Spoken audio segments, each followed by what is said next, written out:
Okay, here we go. Now this box is going to be close to the left vanishing point, and that's fine because it's far from the right vanishing point. There's nothing wrong with that. So I'll start this one. That's supposed to be green, right? The bottom green? Okay. I'll start this one here.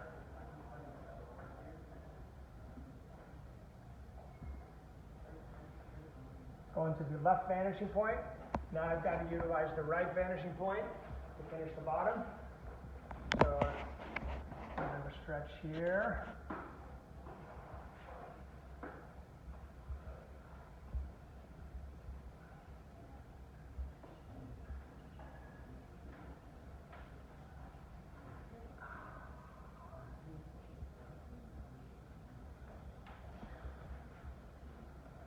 Bottom plane. Yeah. Okay, let's draw the box. Now, guys, when I do this 1-point perspective box over here above and below eye level, the difference between this box and these boxes is that it was, you know, not to be redundant, but below and above eye level. So after I do the bottom plane, I make sure my vertical lines went past eye level. So same thing's going to happen here. I can pick any corner I want.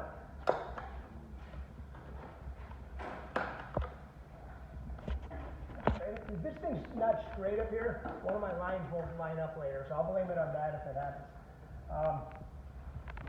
Vertical, going as high as I want. The important thing for now is it's going above eye level. Okay?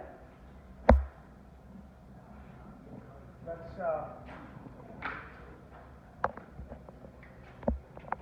take a couple of orthogonals now, or at least one. Look at this foreshortening over here, because it's close to the VP.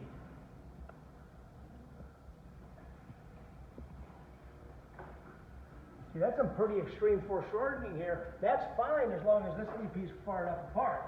If they're both close together, there's extreme foreshortening on both sides, and it looks distorted. Okay, so I got that going on. Let's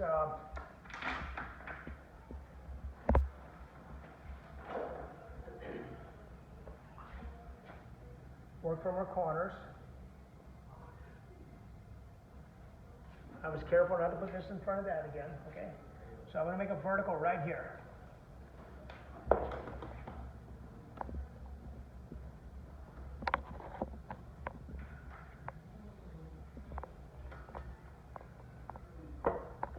How many planes, guys? What are they? Bottom what? Bottom is 5. Which side? The left. You know, guys, when I talk about the optical illusions, which can happen with this stuff, and that's one of the reasons I think the transparent lines dash is if, look at this 1-point perspective box I drew here. Now imagine the back plane is the front plane, and it's coming towards you. The thing looks like a wedge. Do you see that? Imagine this little square is the front of the thing. This is the front. The big square is the back. It looks like a wedge. So that's, you know, since we're using these lines on a flat surface, it can play tricks with your eyes. I just want to make sure you guys, you're clearly seeing it. Okay. Let's finish out this box. So from that top corner, I'm going to my disintegrating right vanishing point.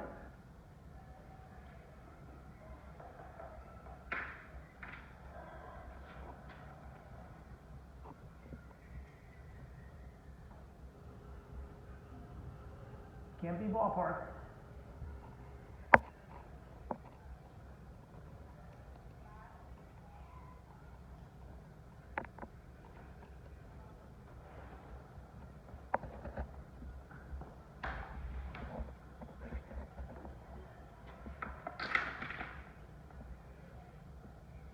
Make a vertical from here.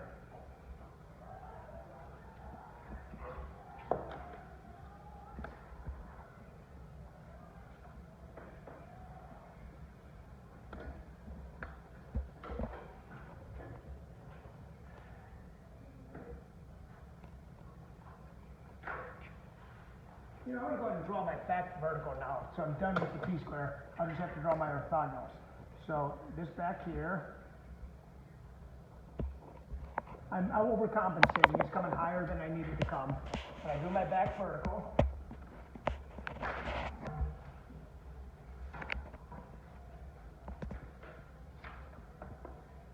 then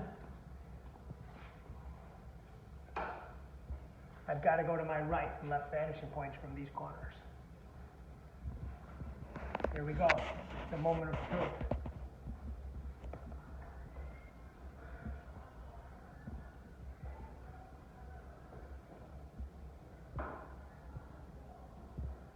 There.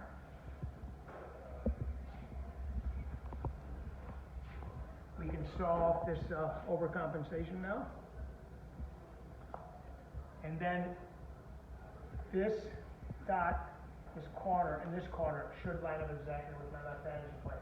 Once again, I can cheat, and it would probably look good, but let's put it to the test.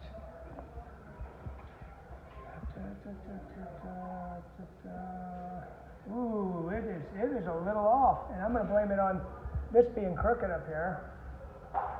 But I'll backtrack and find out what happened. So I'm close, guys. So close that you almost can't tell. You see that? I've got a feeling. Let's just check them. I love this between classes. We get a rave outside. Let's check our verticals. He's a little funny, isn't he, Olga? See? A little bit in there. I think it's this one. Probably.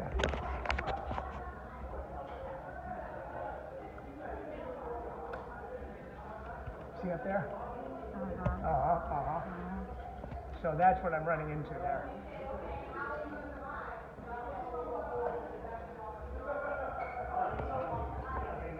It's a good time to pause. A herd of humans